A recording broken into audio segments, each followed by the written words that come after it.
ሰው እንደ ቤቱ እንጂ እንደ ጎረቤቱ አይኖርም ይባላል። ታዲያ አሁን ሽምግልናና የጋብቻ ፕሮግራም ለምን በተውሶ ቤትና በውሸት ኑሮ ተሞላ?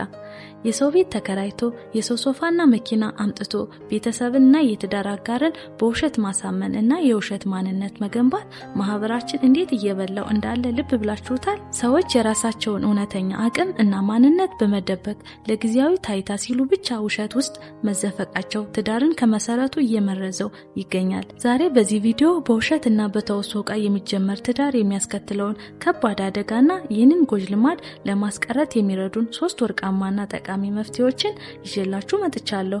እስከ መጨረሻው አብራችሁኝ ቆዩ። ይህ የሚሆነው እንዴት መሰላችሁ?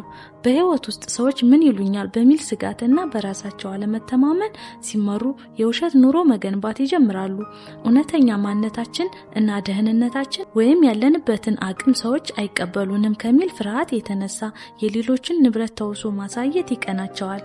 ግን አስቡት፣ በተውሶ ቤትና በውሸት የተጀመረ ትዳር ነገ ማግስት እውነቱ ሲጋለጥ በምን መተማመን ሊቀጥል ይችላል? መሰረቱ ውሸት የሆነ ቤት ትንሽ ነፋስ ሲነፍስ መፍረሱ አይቀርም።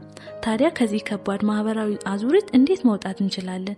እነሆ 3ቱ መፍትሄዎች። አንደኛ፣ እውነተኛ ማንነታችን እና አቅማችን ማክበር። የሚወዳችሁና የህይወት አጋር መሆን የሚፈልግ ሰው በባዶ ቤታችሁ ባላችሁ አቅም እና ሐቀኝነት አብሯችሁ ማደግ የሚፈልግ መሆን አለበት እንጂ በውሸት የተዋበ ህይወት አይደለም የሚፈልገው።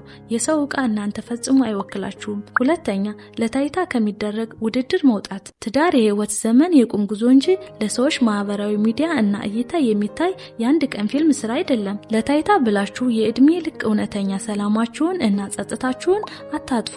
ሶስተኛ፣ ከራስ ጋር ታማኝ መሆን። በማንኛውም የህይወት እርምጃ ላይ ከሌሎች ጋር ለመወዳደር ብላችሁ ከእቅዳችሁ ውጭ የሆነ እጅግ ውድ የሆነ ኑሮ ለመኖር አትቸኩሉ። በራስ አቅም መቆም የክብር ሁሉ መሰረት ነው። በውሸት ከሚገነባ ትዳር በእውነት የሚፈርስ ግንኙነት ይሻላል። ዛሬ ከዚህ ቪዲዮ ምን አገኛችሁ? በቀጣይስ ምን እንድሰራላችሁ ትፈልጋላችሁ? እስኪ በኮሜንት ንገሩኝ። በዚህ ዘመን በተውሶ ቤቱና በመኪና ኪራይ ሰውን አታሎ ትዳር መመስረት መጨረሻው ምን ያመጣል ብላችሁ ታስባላችሁ?